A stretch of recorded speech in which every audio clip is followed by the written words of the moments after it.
guys! So I'm here today in my bedroom because we have guests staying, so I can't film in my study, which is also our spare bedroom.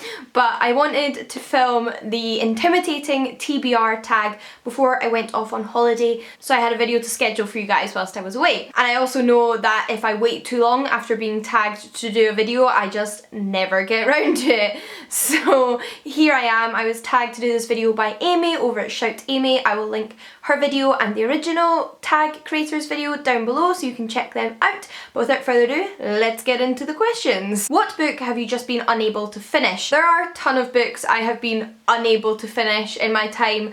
Either I've put them down and I've been meaning to get back to them, or just DNF'd them. But I thought I'd go for one that was more recent that I've just been really putting off finishing and just not getting back to for some reason, although I am 3/4 of the way through, so it really is just that last hurdle I'm not getting to for some reason, and that is The Man in the High Castle by Philip K. Dick. I think my mistake was putting this one down because it's not that plot driven and it's a little bit random in its events, but there's nevertheless a lot going on in this alternative universe. That picking it back up after having been reading some other books has just not been happening. This is a novel set in an alternative universe where Germany and Japan won World War II, and it is a really good book. It's really fascinating. It's set in America. I found it a really interesting book. It's really well written, but like I said, there's not a lot of plot, so the compulsion just hasn't been there for me to get to the end. But so the rest of the questions in this tag are all books you haven't gotten round to reading yet for various reasons. The first one is because you haven't had time, and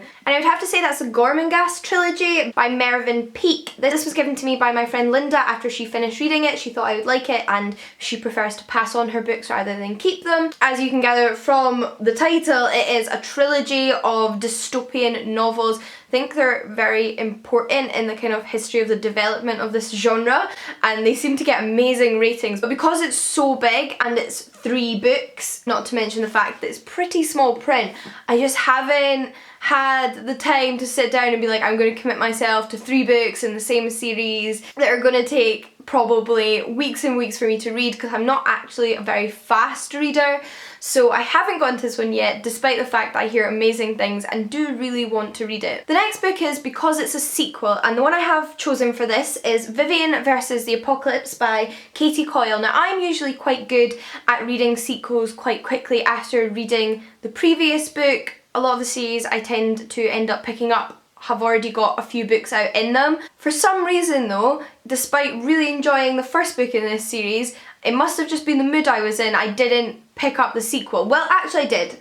I picked up the sequel and read the first 20 pages and then got distracted because I was in the mood for something else, and it's now been like a year and I haven't picked it back up. But I would like to get to it soon actually, because I have been in quite a apocalyptic dystopian fiction mood recently, and this one should be super quick to get through. The previous book, Vivian versus the Apocalypse, is a young adult apocalypse novel which concentrates a lot on friendship, and I really enjoyed that book, so I'm sure I'm going to enjoy this one, and there was definitely some cliffhangers in the last book. Next up is a book I haven't read because it's brand new, so I just picked a book from my last book haul, which there was a few in that I could have chosen, but I went for Victorian Fairytales, edited by Michael Newton, published by Oxford World Classics. And this is, as the title says, a collection of fairy tales from the Victorian era. I've had my eye on it ever since it came out in hardback, so now that I have the paperback, I really do need to get to it soon. Next is a book you haven't read because you read another book by the same author and didn't like it. I couldn't think of any books on my bookshelves which were by authors I had read only one other book by and hadn't liked. There's definitely some books on my bookshelves where I've read a few of that author's books, some of which I've liked, some of which I haven't, but obviously that hasn't stopped me from reading more of their books.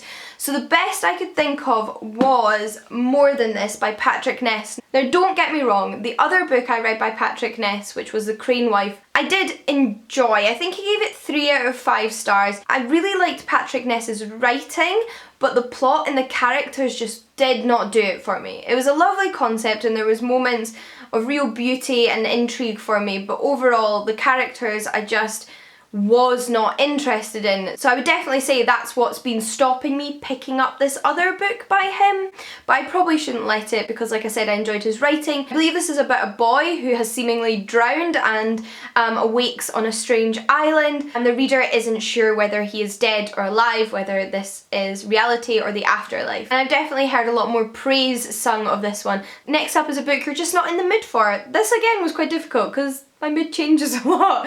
So I was trying to think of something I just haven't been in the mood for a while. I think it's fair to say that that could be Cardcaptor Sakura, the first omnibus edition of the manga series. I bought this when I was still reading a lot more manga, but in the past couple of years I really haven't read any manga at all, so I've clearly just not been in the mood for it. And I find manga is one of those things that over the years I'll go through phases of absolutely binging loads and loads of it, and obviously I just haven't hit one of those phases in quite some time, so I've never gone for this on my shelves, although I loved the cartoon when I was younger and I do really want to read the original manga at some point. A book you haven't read because it's humongous, and I would say one of my most recent acquisitions that is putting me off because of size is Arcadia by Ian Pearce. I am actually really excited for this book. I thought it sounded like a really interesting concept when I first got my hands on it, and Jen's since read it and seemed to absolutely adore it, but it's very large. I think there's something about a book being a hardback that makes it all the more intimidating. And yeah, it's 596 pages. This one has a bit of an Alice in Wonderland feel about it. It's about a young girl who is looking for her missing cat and gets lost in a strange new world. What book was a cover by but you've since heard negative reviews of so haven't picked up? This was difficult because although I love beautiful books, I really appreciate a good book illustrator and book cover designer. I just have a bit of a thing for book design because it is a form of artwork. I don't usually buy a book just because that's beautiful, let me take it away. One book I could think of though that I did do that for a few years back when I was shopping in a bookshop that specifically curates beautiful books. I was captured by this cover, and that is The Palace of Curiosities by Rosie Garland. Of course I picked it up and it sounded interesting. It's about a circus, but if I'm being honest, the main motivator in me picking it up and taking it away was the cover. I haven't since heard bad things about it, I've just kind of heard mediocre things about it. None of the times I've heard people talk about it on BookTube or when I've read reviews of it have sold it to me. And I've actually heard a lot more positive things about some of Rosie Garland's other books, so my kind of initial excitement over the book kind of just flopped after I got it home, which is a bit of a shame. I might really enjoy it, I don't know. I do still plan on picking it up or I would have gotten rid of it. And lastly, what is the most intimidating book on your shelves? This was super easy. I could have put this book in a number of the answers in this video, but I saved it for last, and that is Varney the Vampire by James Malcolm Rymer. And this book is humongous, it's over 1,000 pages.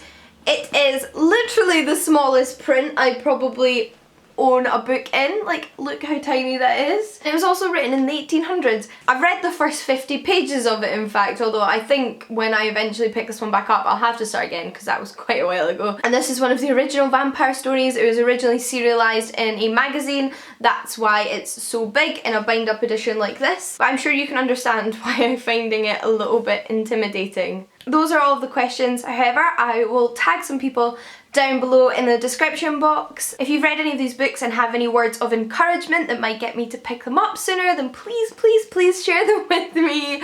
And until next time guys, happy reading. I'll see you all again soon. Bye! Hi guys, so I'm here today to do my May book haul. The first book I actually didn't get this month, but I completely forgot to show it in a haul, and that is Bitch Planet Volume 1.